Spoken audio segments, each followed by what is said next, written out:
Welcome back to episode 2 of the Institute of Higher Earning podcast. Today we have a guest that's actually a good friend of mine, known him for years. I don't know how long, probably 5 years almost, something like that. My good buddy, Greg Shyne, who is an investor in DFW. He's kind of taken a different route than we have, which is awesome, and it's working out phenomenally for him. We look at things similarly and differently, and that's kind of a fun conversation that we're going to have in today's podcast. So we're out in the office. We have, 9 people, Nick? Yeah. No, oh my God. That gives me anxiety. That gives me like headaches. That gives me heart palpitations. Greg, how many guys you got in your office? Including my mom. Yeah. I got a couple of virtual assistants. No, they don't count in office. Me and my mom. Damn, that's one sexy. At least 50% of it's one sexy office. I don't know about your mom, but I'm guessing one half of that is one sexy office. Keep it simple, man. But the reason we're having him on for episode number 2, literally, is A, he brought us a bottle of fine tequila. So I think we probably ought to make sure this stuff is drinkable. There we go. What time is it again? It's still AM. It's afternoon somewhere. And then he posts nuggets on Facebook that just calls out people without calling them out. I don't know if there's anyone in this room that does something similar, because some of us are more direct with who they're calling out. But should we tag people? Let's read this one, because this one's awesome. Whatever happened to face emoji talking thing? That ain't none of your own damn business, unquote.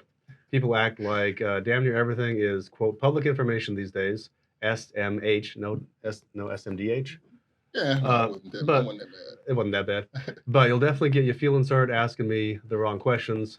Fuck around and find out if you want to.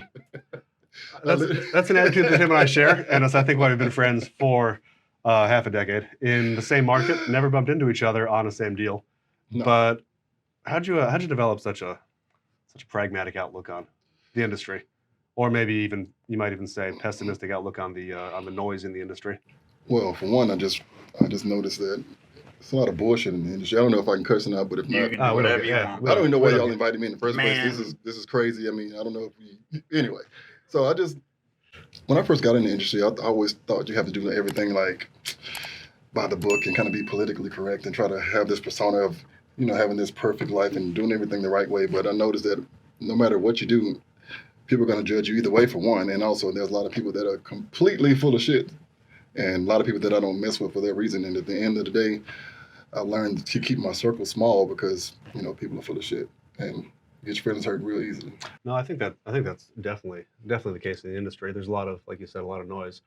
One reason I went super visible, I guess, 6 years ago, started posting checks and doing kind of the tacky stuff, was because I knew in DFW anyhow, it's such a social network, and if you are doing one deal at a time and working for yourself, you don't really have a backup system. You don't have a support system that has your back if shit goes wrong.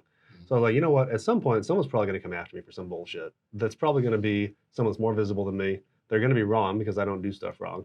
So whatever. So let's make sure that I'm more vocal than whoever it might be that's doing that eventually, so that there's no ambiguity about who is and isn't right. Because we sell deals off of Facebook. We buy deals off of Facebook. We buy and sell deals to friends of ours that we know in the industry. So to a certain extent, your reputation is everything. And at the same time, you got to keep your reputation solid. And for me anyway, a big piece of that has been okay, let's be visible. Let's be noticeable. Because now it kind of has an illusion of a buffer, because you have an illusion of credibility, regardless of how many deals you're doing. Right. And I've actually, I respect that approach. And I noticed that there are a lot of people that try to take that approach, but some of them take it for the wrong reasons. It's more of bragging to try to prove themselves in order to kind of sell somebody something. But I do respect the ones that legitimately do what they say that they do and have the proof behind it. Me personally, if you find one of them around here, let me know where they're at. Me personally, we'll get them on the podcast. right, exactly. But me personally, it's I do what I do, but it's genuine because it's what I love to do. And personally, I don't really give a damn about who believes me or not, because I'm not trying to prove shit to nobody. Whether you believe me or not doesn't change the nature of my business, because the only person that I'm trying to impress is the person I'm trying to buy a house from. Other than them, I don't give a fuck. Honestly, it's because at the end of the day, it's all a shit show, and everybody's trying to be somebody they're not, and everybody posts all their wins, of course, but they never post the loss and try to. And you do both. You do both, same as me. Like you just said, when you're posting the checks and all that stuff, I have a post right now that I have tagged showing the first time 2021 that I hit 6 figures. I'll leave that up there because that's something that I was personally proud of. But at the end of the day, I don't give a shit if anybody believes me. Yeah. I'm not gonna hope, well, here's the wires just to prove. I don't give a fuck at all, because it's Why? For me. When I look at you, right, I see right away that you're an investor. You might, that you do deals, right? I don't know how many deals you do. I don't know what your portfolio is. I don't know. But when you walked in today and we shook our hands and we just talked, right? Like normal people, you didn't come up and try to give me your whole portfolio.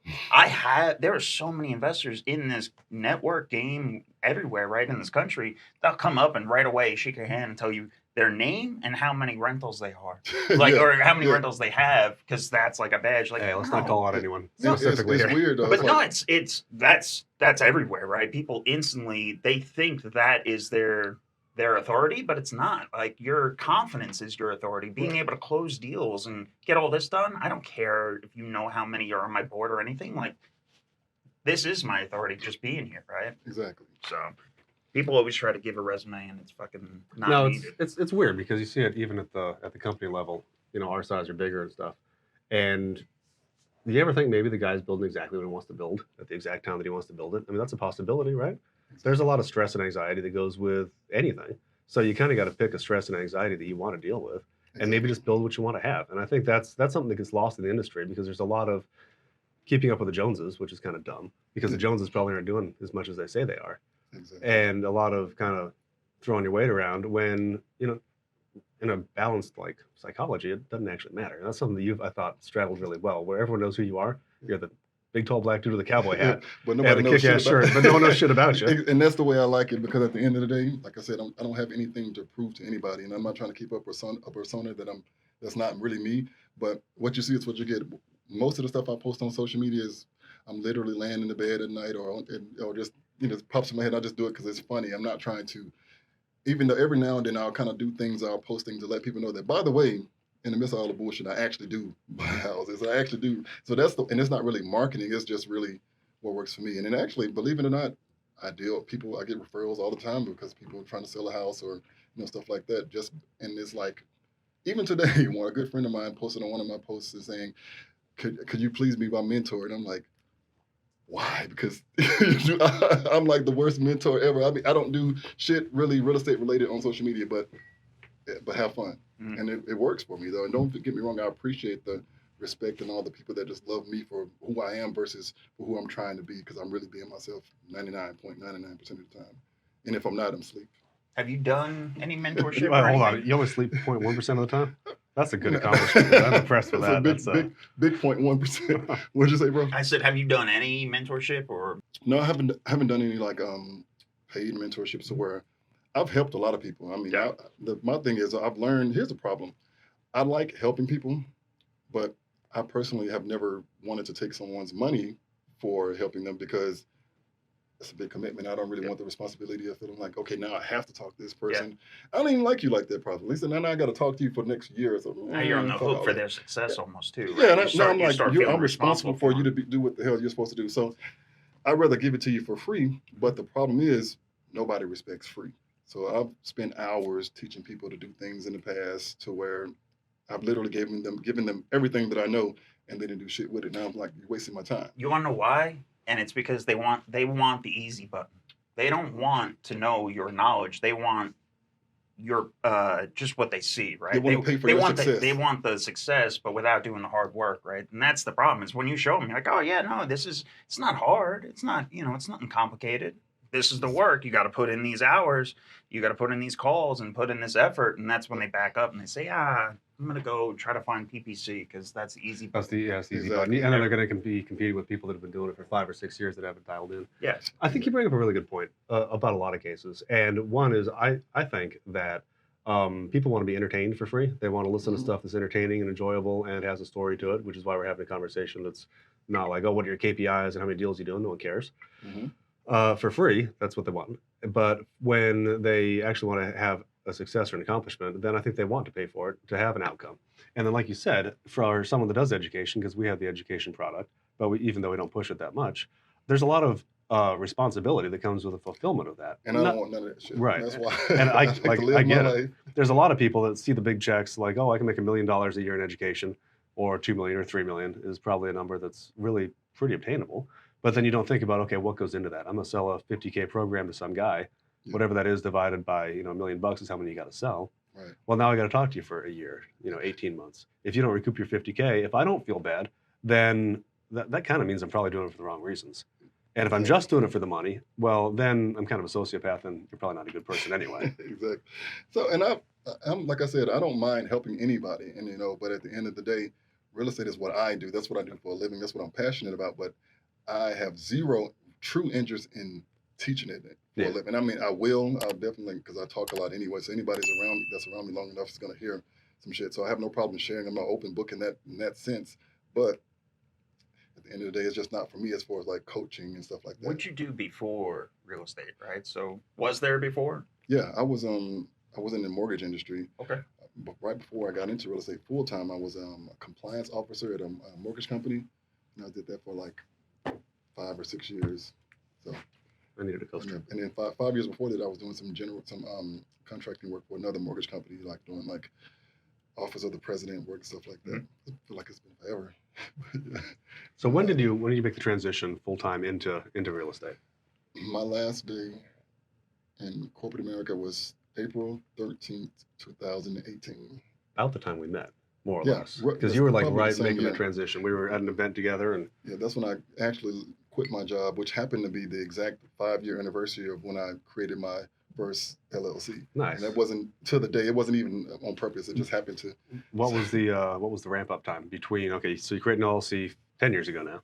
Yeah. Basically. Yeah. And then you do some deals, don't do some deals. What's in that 5-year kind of transitionary period? Because a lot of people say, oh, burn the ships, blow up the bridges, like go full bore and all this other stuff. And I think there's some value to that for some people, but there's also a lot of there's a lot of failure in this industry. And again, people don't talk about the failure because it's not sexy. And the people that fail and wash out, they're definitely not bragging about it. Okay. So I can answer both. So, okay. So as far as like the ramp up time, I bought my first property in 2015, something like that. But I didn't know anything about. Was that off market?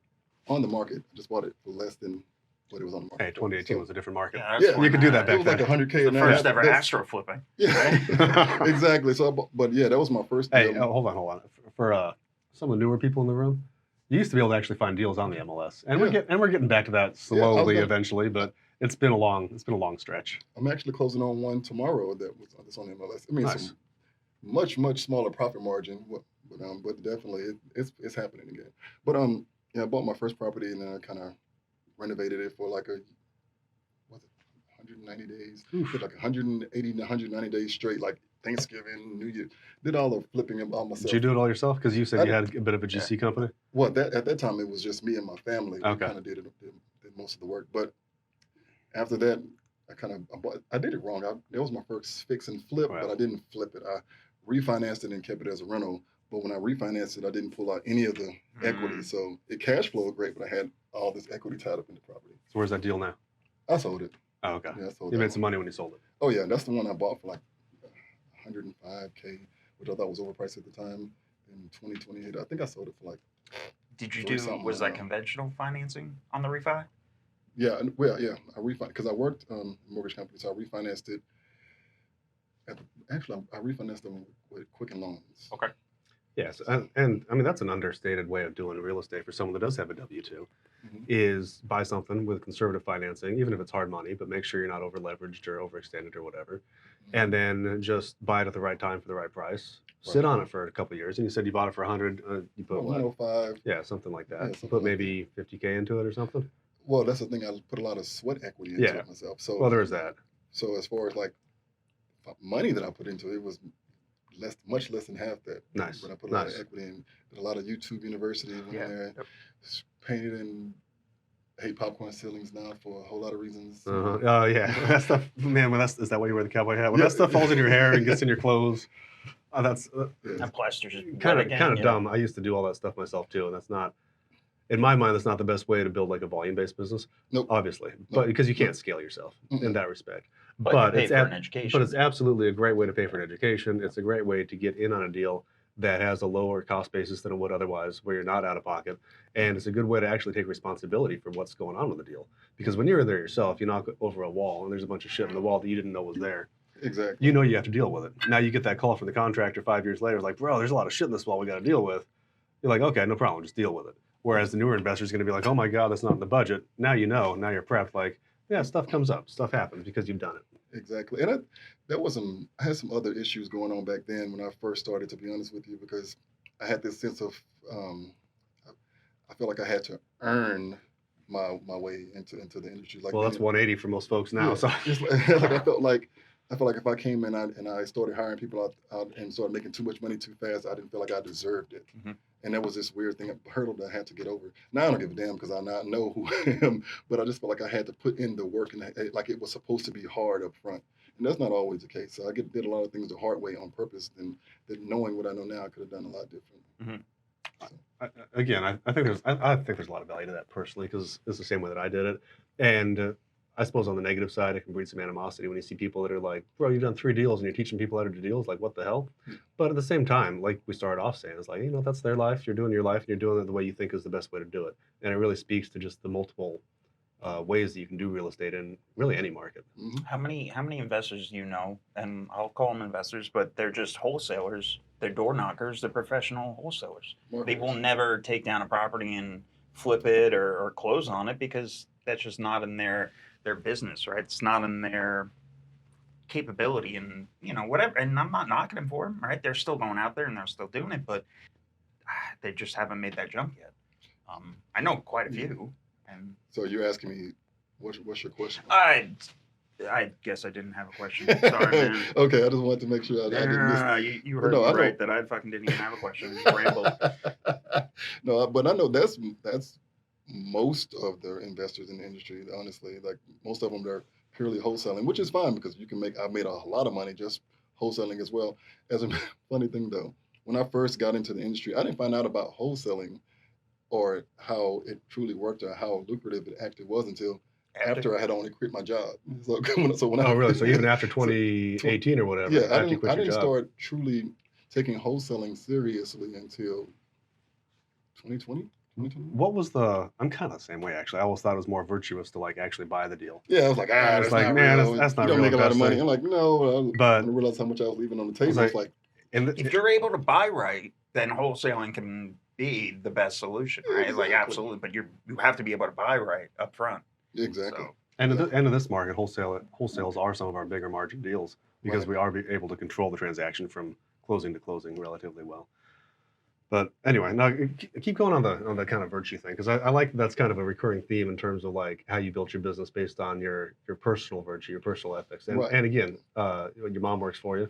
Yeah. I started off in 06. I work for her. She depends on how you want to look Depends at it. I pay her, but she's in charge. But someone's got to get you I out of got bed to in the talk morning, I to before guess. I got here. Oh God, she was like, don't. She said, don't go out there and she said, what did she say? Don't be doing shots on the Yeah, show. she said, Don't be doing she shots on the wasn't show. okay with any of this. And I'm like, that's- hey, they knew who they called when they called me. So it's like, if I can't be myself, what are we doing here? I hit So- up Kelly Smith last night and I was like, Greg's coming on. What should we chat about? She's like, yell at him for always, what'd she say? Being mean to his mom and taking her to Olive Garden all the time. That's her favorite place. That's what she. I was like, And you know what? I'm gonna record the next time I ask her what she wants for dinner or lunch. This is her. I said, Mom. Now, mind you, her favorite places, which is weird. Her favorite places in the world is Razoo's and Olive Garden. I said, okay, Mom. So today, do you want Razoo's or Olive Garden, or which one do you want? This is her for 15 minutes. Oh, jeez.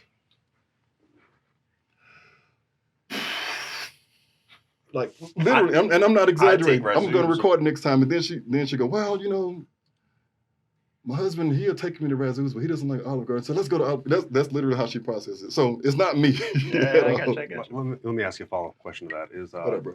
does she always order the same thing? And how long does it take her to place her order once she orders it? My mom is like the pickiest person that I've ever met in my life. So it doesn't take her too long to order because she knows what she's not going to eat. So there's only a certain thing on that she will eat. So Because my mom was the same way. She would take 15 minutes to decide where we're going.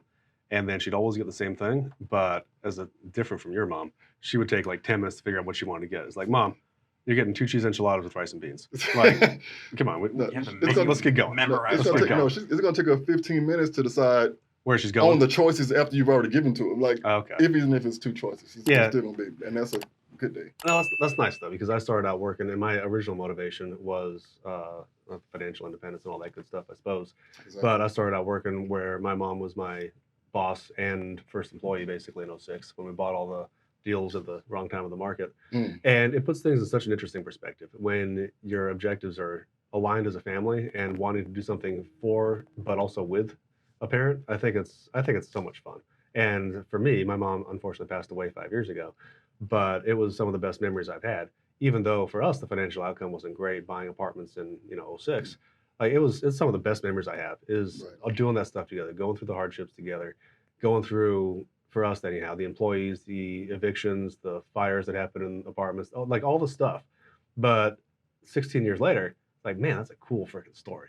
Now Yeah. at the time, yeah, it's stressful. More stressful for me because for her, she just had a more like balanced perspective on it. She's like, you know what, shit happens. Let's get through it. And let's have some fun. See, same here, man. Like even now, like when I left my job, mm, after I started doing the work, after I got tired of doing the work myself, because I did it until I figured out what a table saw feels like. So it's like, yeah, Oh, would you bump a table saw? yeah, man. Yeah, dude, I got one right here. I'm I got one right here. fucking traumatized, man.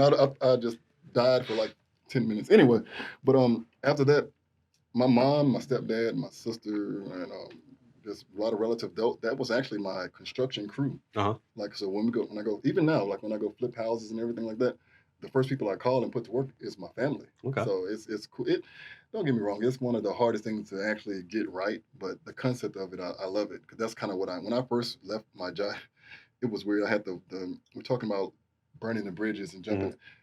I did that. Like when I left my job, I think I had only bought like 3 or 4 houses. It's not bad though. That's one a year for a couple of years.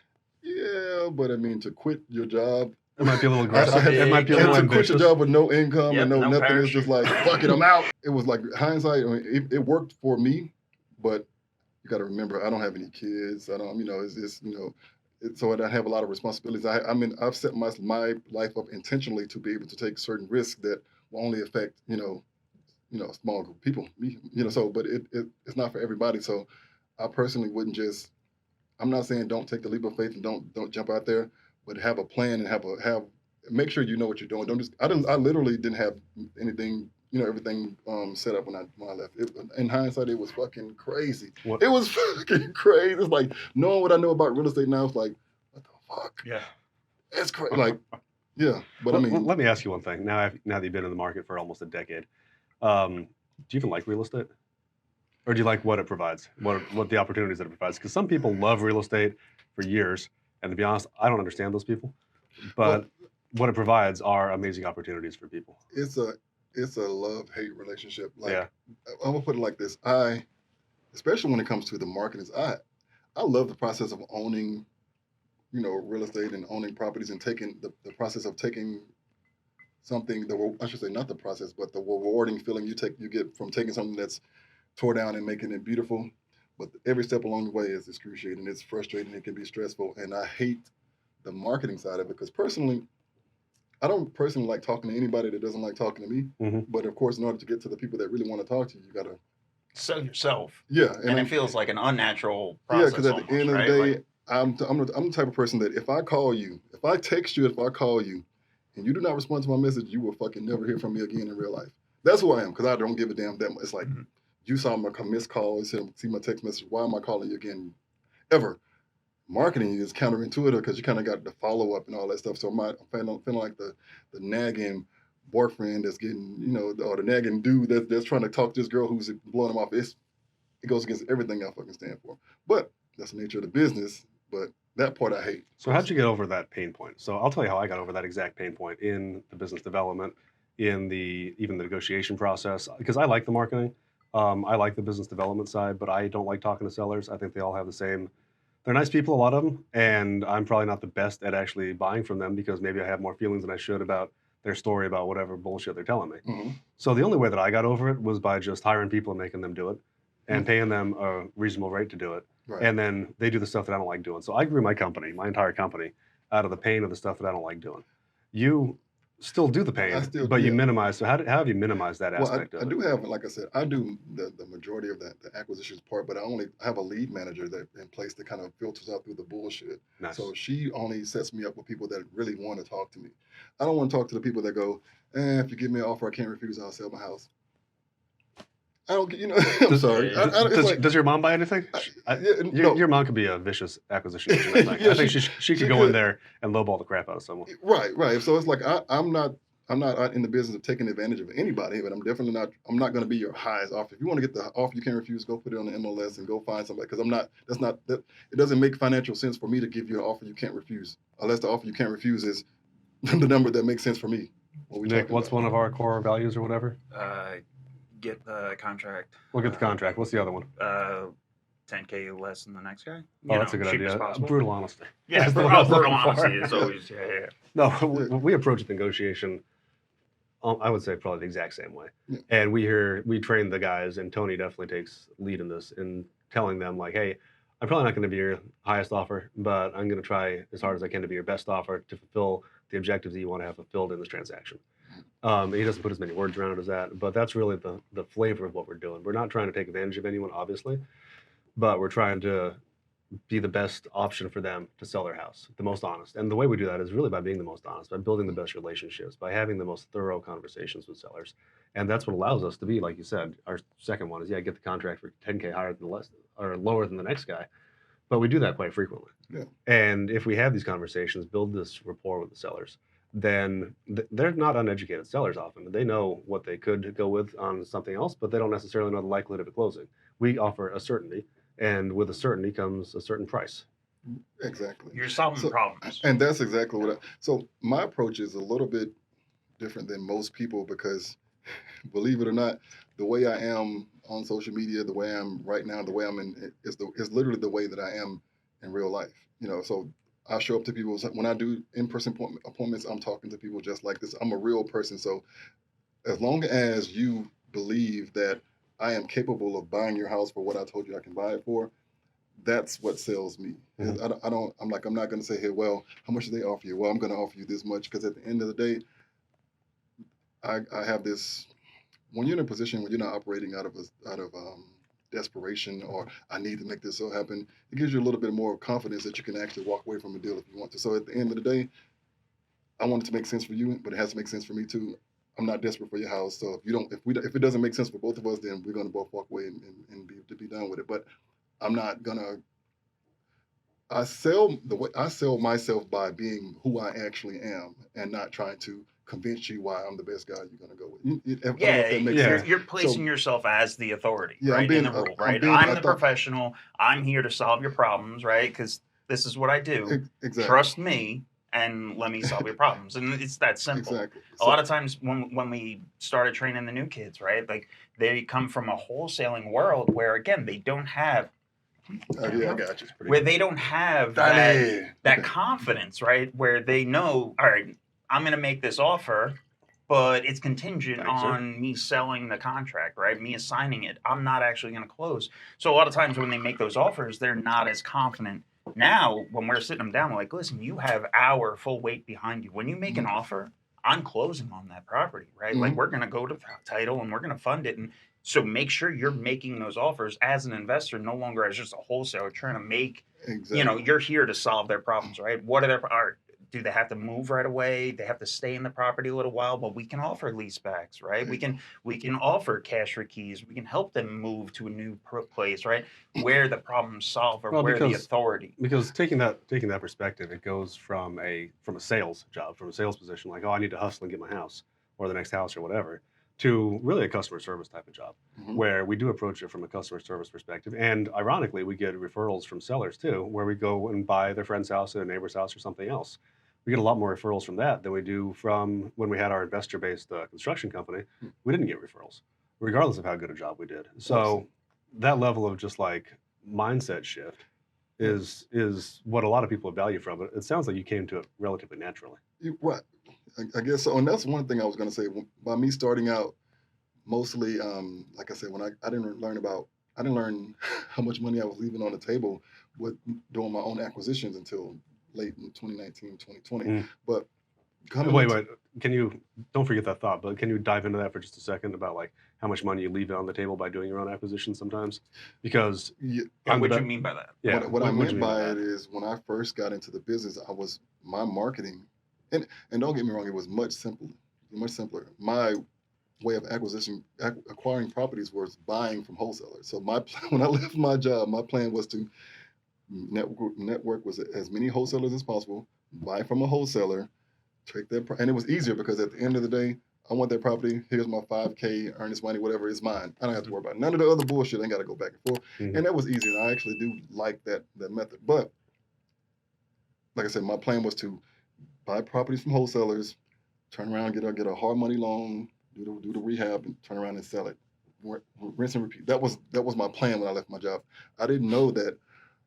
But at the time the profit margins were not that great as far as like when you're buying it from the wholesalers. You know, I didn't know how much money I was leaving on the table because that same property that I may have bought from for 70-75% ARV back in 20 whenever back in the day, back then, I didn't know that they probably got it for 50% of ARV or 60%. So like once I realized that the work that I'm putting in and the money that I'm putting in and I'm getting the money that I'm getting 3 to 6 months later, they fucking got twice that up front. It's like, what the I was mad. The trade-off is the marketing, right? Right. That you're gonna, instead of paying for a marketing fee, you're paying their acquisition fee, right? So you're paying one way, their assignment fee. Sorry, but one way or another, you're paying for it. So after that, you changed and started doing your own marketing. Right. So it was. I'm not in that that business model definitely worked for me because it was enough for me to feel comfortable quitting my job. But I did, like I said, once I started doing the marketing myself, I was able to get properties deeper. And now all of a sudden,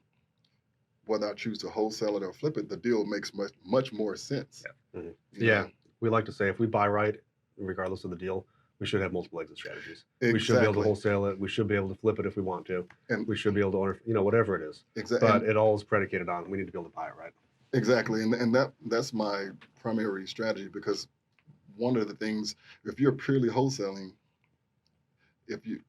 it kind of limits what you can actually do, and it kind of puts you in a different mindset. But if you know that there's a sense of whether I can wholesale this, whether I wholesale this or not, I'm going to buy this property. When you know that you actually can buy a property, it gives a different confidence to you and to the seller because you're not desperate of, oh my God, I have to get it for this number in order to make it work. And it kind of gives you the sense of, no, I'm going to actually buy your property, whether I sell it to someone else or assign it to someone else or I buy it myself. The deal's going to happen. So once you have that security, it allows you to open up more opportunities. I think it's about control. I think if you're staying at an individual level with a small team, mom and some VAs or something like that, it's really about how many aspects of the deal process can you control, from the acquisition to the sale to the construction, and then having the knowledge and sophistication to know what the best exit strategy is. Because if you buy right, you have any exit strategy available. But also, like, okay, what's the best one with my current situation? What's the best one for this house and this property in this neighborhood? And then how do I maximize that? Now, a wholesale company, we don't have the luxury. We sell to investors that flip our houses a lot of the time. And they make money, which is great. But they don't want to do the marketing. They don't want to do the upfront. They don't want to do all that stuff. They control from that to sale. And I personally think you're doing it the best way, where you're going to get bigger fees on the front end, and you're going to be able to have more options on the back end. Right.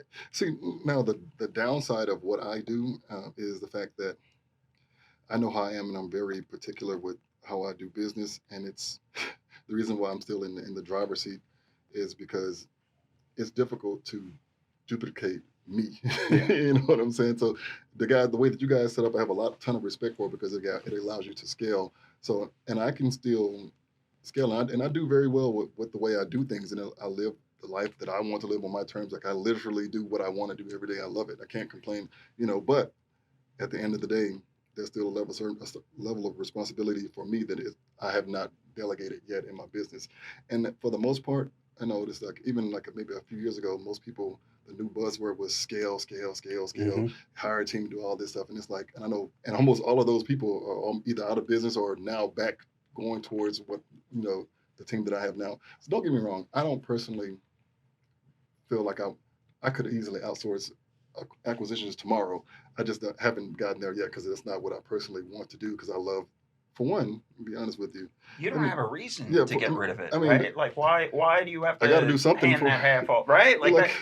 So it's like there's no push. And then it's like, and that's just more people. At the end of the day, what's a small team? The profit margins are great. So it's like, if I'm doing the same margins as or better than big companies, I don't have to go pay Tom, Dick, and Harry. It's like, whether I do one one deal a month or whatever. It does, it's different for me because I don't have a whole bunch of overhead. Your VAs, right? Uh, how did you hire them? So, like, where'd you actually source them from? And then what was the growth on that? So, when were you like, all right, let me start growing my team out and adding XYZ, right? This person, that person. Okay, so I hired I went to an outsourced company as far as like they do VA company. Do you want to know the actual name of the company? Yeah, Or? No. I don't need it. So I Okay, I didn't know was if you gonna went say to I can give Upwork you. or I just didn't something. know. Like No, I that, didn't know. I went to a company that was referred to me from a friend of mine. I can give they're it to you. actually sourcing Right. the. Okay, all right. And when I brought them on, it came with like a. Okay, so one time when I first did the whole VA thing, I tried to go with the cheap route and I hired people directly. Mhm. But that gave me a little bit more work than I needed because it's No, like, you have to manage them, right? yeah, So you either exactly. hire a transaction company, right, a servicer to service the VAs, or you better service them yourselves. Exactly, and I made the mistake of hiring a few of them that were actually related to each other. So what they would do is like they would that one whatever reason got sick, so they were literally sort of logging in for each other and trying to do both, Oh, trying to make calls at the same time. Yeah, And they covered and for each other. yeah, and then but what I noticed in like once I listened to the calls, I saw like a lot of calls people were answering. Nobody was. They were like, "Well, why the fuck did you call me if you're not going to say oh anything?" And I'm like, they shit. were literally, Yeah, yeah, yeah. skimming the system. So I let everybody go. So I learned that unless I'm going to actually manage everybody myself, it's better to hire, for me personally, to hire a VA company who Yep. has a team lead, a operations manager who's going to oversee everything and give me everything I need to. Then I got somebody watching them, but it's much easier to have someone watching the whole system than for you to individually keep tabs on the VAs. That's a headache. Are you still using that same third? Well, not the Yes. same, but are you using that third party? Right. Yeah. Nice. That, Awesome. because it makes more sense for me Yep. to if I got any question, I talk to the operations manager. They go talk to the team leader, and it trickles down. It's more accountability. Are Because people, they only running your sales side, right? And so your lead generation side, or are they running your system side too? Are they doing your admin, or is that your mom running your admin side? they're doing the VAs mostly take care of my marketing side, Okay. and I do have another I guess she's a VA, but she doesn't work with that company. She actually hired her on directly. She's my lead manager. She's great. She does all the follow ups and she's her position is a little bit flexible. So I'm gonna actually transition to her. I'm thinking about letting her do like kind of like a hybrid acquisition role as well to kind of play around with that to see if she can kind of like get a few deals locked up or whatever. But as of right now, she's managing my calendar for me, so she kind of schedules the appointments for me or whatnot. And then my mom kind of oversees everybody because she's naturally nosy as shit, so she likes to she likes to be in everybody's business anyway. So I kind of make her because she's like, well, Mary hasn't. It's 10 o'clock and I haven't seen her say good morning, so I'm just saying. So she kind of keeps me. Is Mary fired already? Yeah, Right. she'd be like, how much slack does Mary get? Yeah, it depends. Like, it depends. So, yeah. So my mom, she's like my best friend, personal assistant. She does it. She actually shows up because I mean, a lot of my I moved my office to my actual home because it didn't make sense considering there's just me and her. I had an office at one point, and I was like, it doesn't make sense for me when I can literally do everything. So she comes, we'll meet in person. She comes over and we just kind of do everything in house. What are your bread and butter deals? Like, what are your favorite deals that you do?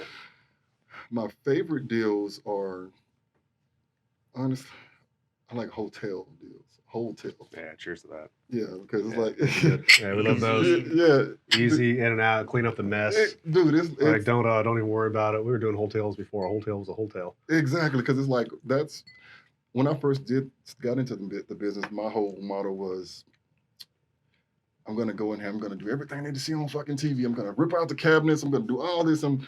Literally HGTV style. I want to do it as now. It's like, Yeah, have you met Tony? He's in the room next door. He still likes that shit. 16 years later, that's still his rehab. and no, don't get me wrong. It's fun because the before and after is great. But as far as if I can get 80 to 90% of all that profit anyway, and I could have just went in there and fucking fixed the foundation or fixed the roof or gut clean it out and white box the shit. Like, what are we doing? So it's like Leaving somebody else sweat equity is an amazing business model, right? Yeah. Like just hey, And there's you a know, ton of value in the marketplace for yeah. that too. There's a ton Yeah, of that's value all. I'm not pushing the because value on yeah, everything It's skyrocket, right? absolutely. it's not as sexy as what I quit my job to go do, but it makes the most sense. Like It's for more business sexy. yeah, exactly. One Yeah. property I bought one. What was it? Matter of fact, it's been like November of last year. I bought a property for $215, but it had a tenant in it, so I let the tenants move out. Like they got moved out in December, January. I had my crew come in there and renovate it. Not renovate it. It was already bought it at $215 in Garland. Literally went in there and put less than $5K in there. Maybe $5K. I'm being generous at $5K. Just go in there, clean the carpet, Cleaning up. Yep, paint, yep. whatever. Mhm. Sold it for $330. Nice. So it's like That's sexy. That's sexy. So it's like, why would I go in here? And why? What are you trying to squeeze out? Another Yeah, 30K fuck- by spending 50K in another 6 And months? the ARV was $345. I sold it for $335K. So it's like, Yeah, no, you're not going to make much more than that. it's like why exactly? So those type of things. That's been what's worked for Do you me. remember the seller on that one? Seller. Yeah. So on that one, right? You said it came with a tenant in it, Mhm. right? So what were the pain points that you were solving, right? So obviously they were trying to sell it with tenant in it, so they can't list it on the MLS. So Right. you're coming in right away. You're saying, hey, you can walk away. He had some other debts that he needed to take care of, and he needed to cash out in order. I can't remember exactly what it was, but it was something that to where because I didn't even have to really. That was with that particular deal. You'd be surprised how people will. It's funny because it's happened twice recently. How people would just talk themselves down if you actually just let them talk. It's like I didn't have Staying quiet. I was literally like, what is the best deal that you can make? What is the best offer I can give you that makes sense for you that you take on this property? And at the end of the day, he gave me $215. I was like, fuck. Yeah. So Sometimes shutting up gets such a value because the sales guys, it's one of the hardest things to train. They think they want to sell, they think they want to push. Just shut up and let the other guy talk. Your job's to listen, it's not to talk. I just sold a deal. I bought a house in Garland 2 weeks ago. In Garland, I don't know. We love Garland. I bought it for $100,000. That's pretty respectable. And it's like he gave me first. I went there with the contract signed for $125, which was already a fucking steal in Garland. Mm-hmm. But I was like, well, he cut me off before I even got finished talking because what I was trying to say was, the properties I've bought in the past in this area, I paid about $105,000 for them. But I was gonna say, but that was back in the day. Yeah. That was before.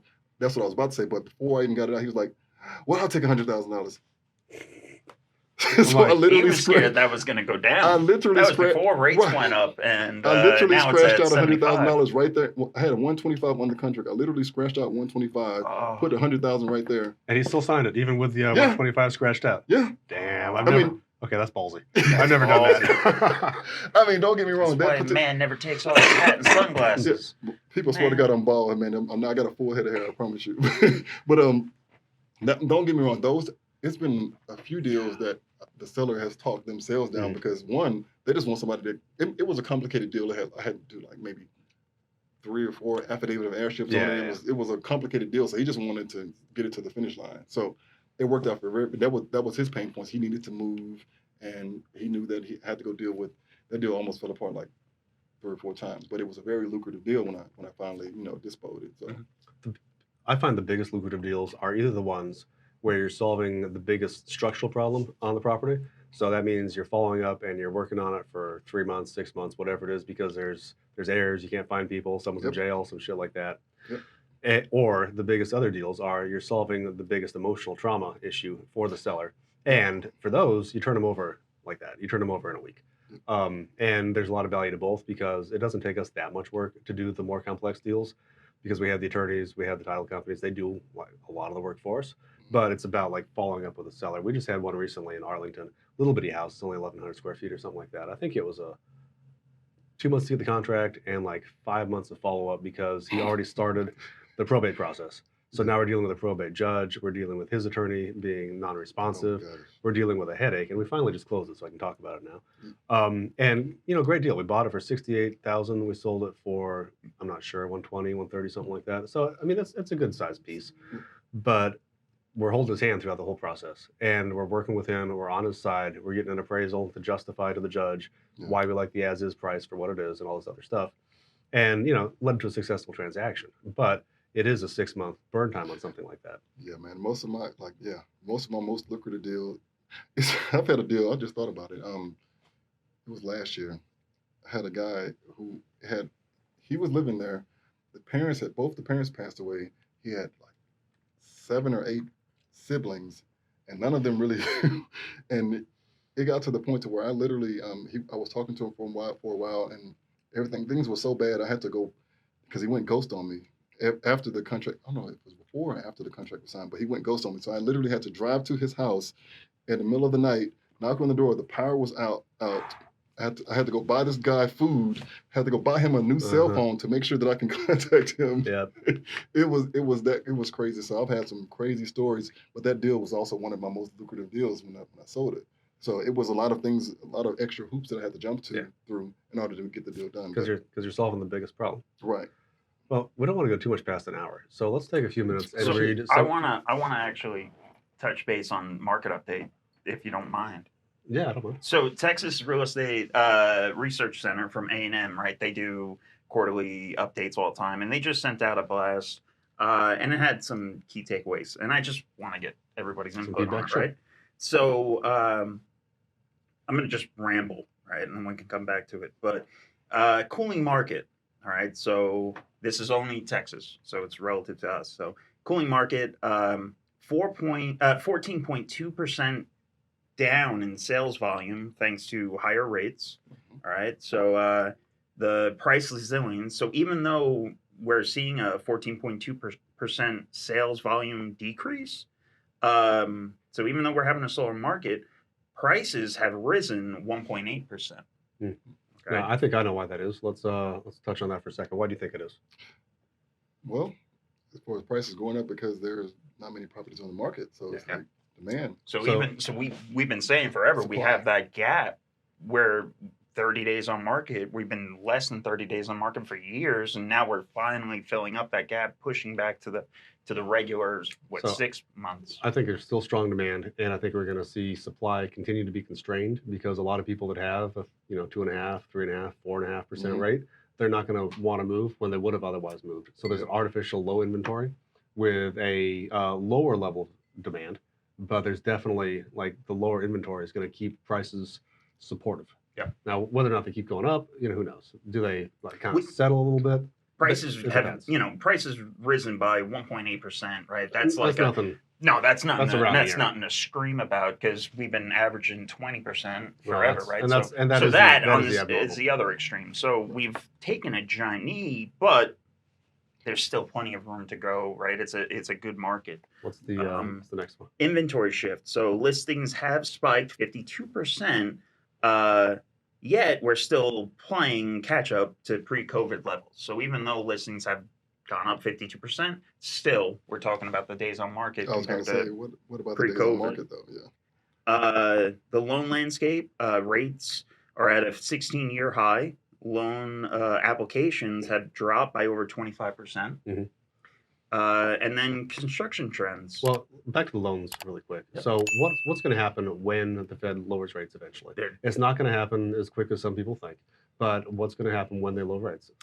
Well, we're likely to see an increase in real estate prices again because we're not seeing a fall because of the limited supply.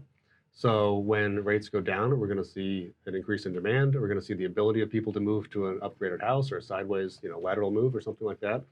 So we're going to see more inventory, but we're also going to see an increase in demand. It's going to be a frenzy. So it's going to be the Fed's in a kind of tough spot. They put themselves in a tough spot. I don't feel bad for the Fed, but it's going to be interesting for the market. I still think it's a fantastic time for homeowners to buy houses because you got to live somewhere, and it's a good market. It's not the best market ever, but it's still a very good market. Yeah, once the Fed drops or starts dropping, right, the floodgates will start opening back up, and again, you still have plenty of room to go with the floodgates closed.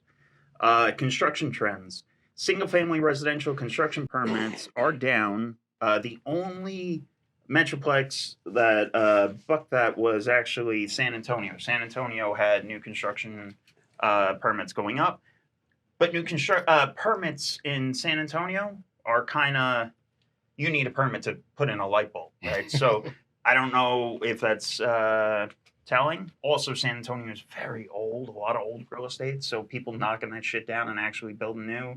There's a lot of infill in San Antonio. Yeah. Absolutely. Yeah, I'm not a fan of I that don't know what market. that means. Is that the last one? Yeah, that was my 5. That was my top 5. Yeah. Anything to add or takeaways. contribute? No, I think he pretty much hit everything. Man. Yeah, I think we continue to have a relatively strong real estate market for the foreseeable future. It's not our job to look, 2 years into the future. I think it's the way I look at our job is to look at what's the inventory that we have right now and what's our exposure on that inventory for the likely hold period of that inventory. And that's how I kind of make a risk assessment based on what we're doing and how we kind of change what we're doing, more or less quarterly. So, okay. So one last thing I do want to say, it's crazy to me how even though things still make sense financially as far as like the deals or whatever, but it's crazy to me how like at one point when I first got into the business, things got so well as far as like I could get a hard money loan for 8.99%. oh, it's insane. It's absolutely So insane. now it's like you're literally getting home loans for almost 8%. It's like the times have changed, man. It's crazy. And the best part is because when I got into real estate, before real estate, I was an engineer. Then I went to loans, and I was just selling loans, and I was selling these 8-9% loans back then, and people were just bitching about them. Now you do that nowadays, and fucking people suck you off to get it, right? Like, so it's just ridiculous. Yeah. The complete 180. Yeah. That's literally why I got out of loans, is because I was tired of dealing with investors. Yeah. They were just pissing me off. I was like, why are you complaining over an 1/8 of a point rate, right? Just Yep. close the fucking thing and move on to the next one. Yep. But Well, I get it, man. greed happens when you have a limited number of deals that you're personally dealing with and you don't understand the value of just faster deal flow. Getting the deal done. Yeah, Yeah. you just get the deal done. because it settles out, right? Again, if you have your ups, you have your downs, you're gonna have your losses, you're gonna have your wins. As long as you're having consistent deal flow, they're gonna fucking, you better hope they level out. So speaking of education, Greg's actually going to start his next class. He's announced it here on Facebook fairly Lies. recently. It says, according to Facebook, I got 4,786 friends. Forgot about that. If I can get everyone to cash at me exactly $208.94, I promise to release my new ebook on how to make $1 million on Facebook overnight. I forgot. It's just a math course. Yeah. I mean, but technically, Is it a long book? I wasn't lying because I mean, if you Is it a long book? If it worked, I definitely would have. That would have been very short. Uh-huh. I'd have copied that whole text message and pasted it in. It would have worked. Yeah. So great idea. There's always margin and there's always volume, I think, in any business in real estate, and they're kind of at odds with each other a lot of the time. That's not a bad way to do it. Let's see. 99.9999%. That's a pretty specific. So, Yeah. of these MFers in REI, which is real estate investing, will only tell you the truth when lying isn't more profitable. Now, my actual only question on that, because I don't disagree with the premise, is what if there's an equal profitability factor for telling the truth or lying? Which one were they likely to pick? They'll tell the truth because then it makes them look like they're an honest person. Yes, yeah, I think they're more actually likely to lie because it's more innately in their personality to not be honest. But If it's an equal playing field between profitability. I now understand that perspective, but in my opinion, people, they're quick, in order to kind of like build some type of rapport and some type of trustability with them, they're going to take any chance they can to actually tell the truth. They'll use it because it makes it look like when they lie, So, it makes okay. They're telling the So- truth, so they're lying about themselves. That might right? be a Like, more- that's that the might be thing. a more Like, telling the sophist- truth is yeah. lying. That might be a more sophisticated way of looking at it. So would it be accurate then That's to some say deep shit right would it be there. accurate then to say that the more pathological liar is going to rely more on the truth when they have the ability to, because it makes the lie that much more believable on the other side? Selective honesty. No, we're not going to call it any names, but Yeah. Oh yeah, I can go to a whole. Anyway, let's see. I like this one. I am actually not a sports guy, but I think a law should be passed, and I am all for regulating women to make it illegal for women to try to start conversations during football games. I don't watch football, but in my household, I'm actually the worst at asking what the hell's going on in a movie that I'm halfway through to my wife. So Okay. I don't know what that is. Was there any certain prompting that prompted you to write that? I'm gonna plead the fifth. And as long as we're picking on everyone. Yeah. At this point, I'm starting to feel like people that were horrible employees quit their jobs and decided to become realtors. And I might add to that, at least in this market, become not very good realtors. Oh, and that was the whole point. So that part.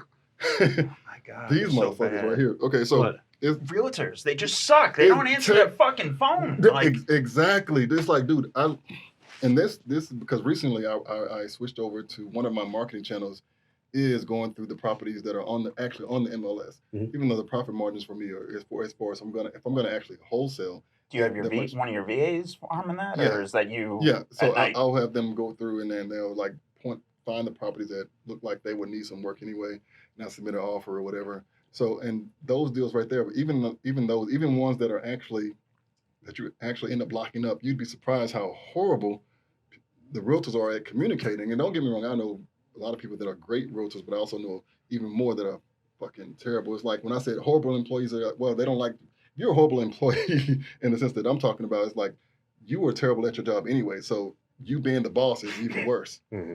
So that's what I meant by that. It's like you were horrible as being an employee or just as a business person, period, and you decide to go and be the boss, and it's like, what the fuck? Did he post that? No, I didn't No, post Did he that. post that? I love that meme. What is this? Make sure we put that in the video. This is not me, by the way. Don't cancel. No, me. but this is 100%. Greg, sure. you read this one. Evolution of a Dallas girl. Nope. Host at Twin Peaks. Server at Hooters. Bottle service girl. Liquor rep.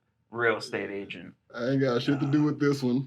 Yo, why Let's do see. real estate agents use Facebook like a fucking CRM and dialer? Oh, Yesterday, I had fucking Facebook call on my. I almost had a heart attack. I was on the toilet and a fucking Facebook call popped up. And shit my pants. But I was on the toilet. But yeah, fucking realtor calling me. Yeah, What the it is hell? crazy. But- Desperate times. That being said, I think percentage-wise, there's probably as many mediocre realtors as there are mediocre investors that are Oh. desperate to try to get a deal, that lie to get a deal, that promise they can sell something and then walk the price down. All the games. Mhm. So really, what it comes down to is the people that are good at their business and good at their job are going to rise to the top and be successful in any marketplace, assuming that they're able to stay on top of the market trends. And the people that are not good, they might have some success in an upward trending market, but when a market stabilizes or decreases, or when more and more competition piles into the market, they're going to see, their business dwindle. So Absolutely. I think it's important to stay on top of what you're doing. I think it's important to be professional about it. I think you're definitely one of the professionals in the industry. Thank you. Let's end with why are you doing this? Like, why are you doing the whole thing? What's your Because goal? Yeah. what's your end objective? game? Honestly, as far as like the way that my life is set up now, I mean, I'm blessed. Of course, you guys know, one of the biggest things, one of the best things, and one of the worst things about being an entrepreneur is being the boss. You're your own boss. So for the first few years, the first thing I did when I quit my job, literally the days I went to my house and I threw away every fucking alarm clock I had because I was like, fuck it, I'm free. I can do whatever I want to do. And even though it was technically, it was the complete opposite. How many alarms you have on your phone? It's right now about 4. I can sit there and scroll on Yeah. my phone because just the amount of alarms. Yeah, because I have. I noticed in order to actually take this and make it permanent, it takes even more discipline than it did to be an employee. Because now that the best thing about being the boss is you're the boss. The worst thing is you're the boss. So if you don't want to do shit today, you don't have to. But if you keep doing that repetitively, tequila. Anyway, if you keep doing it, eventually you're going to be in somebody else's employment line. So that's one of the things that I had to learn the hard way. So now it's just a matter of being more disciplined and taking things to the next level. People in the rat race or the 9 to 5, whatever the fuck you want to call it, when they're in work in an industry, they don't realize what they have is an umbrella of security of that company that they're working for. The second that they're like, I can do it better, I can live that life, I can wear a cowboy hat and fucking go buy houses, it's easy, right? Like, I work with my mom, it's easy. Yeah. No, it's not. Like, you no longer have an umbrella of security. You have to wake up and fucking go make sure you're going to go provide for yourself, right? Like, nobody is there to let you call in sick anymore. There is no calling in sick. Right. And one of the main reasons why I do what I do is like one of my biggest goals in life was to be able to put my mom in a position to where I know that I can make sure she's taken care of. So her working for me is not just because she wants a job. That's literally my way of knowing that she's good by working for me. I mean, it's not perfect, and and eventually it's going to grow to what I truly want it to be. But that's one of the main reasons I do this. And like I said, I'm not one of those people who's trying to scale.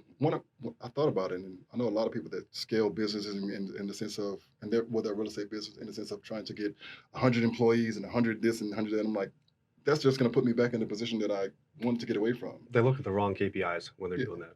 They're looking at it from a person KPI perspective, and people run the business, like people push the business forward. But they're looking at, well, if I get 100 employees, I can do this many deals, I can do this much turnover, I can do this much whatever. But they're not looking at, okay, what's the actual net result of what that is? Do I want what I'm building? Exactly. Do I actually want to have what I'm building? And a lot of people don't do that. And my biggest fear is somehow building my business into the exact thing that I was trying so hard to get out of. Mm-hmm. So literally, like my business, even though it definitely takes a certain level of discipline in order to take care of what you need to take care of, I literally live my life doing whatever the fuck I feel like every day. I love it. I'm like, if I want to go to fucking Miami or Cozumel, wherever tomorrow, I can do that. When is your next trip to Florida? Friday. I'll take the 5th. Anyway, so I literally build that my end goal, and it's weird because on one hand, my goal was to build a life for me to be able to do what I want to do, and that's actually where I am. So it's kind of hard to truly answer the question. But my next step is, one thing that does bother me at night is the fact that I can do whatever that I want to do every day. However, the people that I care about and would want to do it with can't. Mm-hmm. So it's like, at some point, it's kind of like I want to be in a position to help the people that I truly care about live the life that they want to live too, so we can all have fun together. Because at the end of the day, it gets kind of boring. Yeah. You know what I'm saying? So it's like, that's my end goal. It's kind of like, I would love for my entire family and people that I'm really close to be able to live the type of life that they truly want. That's what I really want. But I mean, it could be just a tequila talking to. So it's a process, but you gotta take that one step at a time, and you gotta enjoy building the process. I think a lot of people try to put the objective ahead of the process and get themselves into trouble. Exactly. Well, Greg, I appreciate you coming by. It's Absolutely, awesome. Man. Guest number 2 on the podcast. This is fucking 1 in my book, because the assholes we're hiring don't count as guests. So I'm happy to be here. Yeah, man. Great. We're gonna start doing these pretty often. Yeah. So, Institute of Higher Learning podcast. If you want to see more podcasts like this, follow us on all the podcasting platforms. They're pretty awesome. You know where they are. I don't need to tell you where they are, but don't forget to hit that subscribe button. And we'll see you in the next podcast. If you have a guest that should be on this thing, let us know. Hit us up. Bye.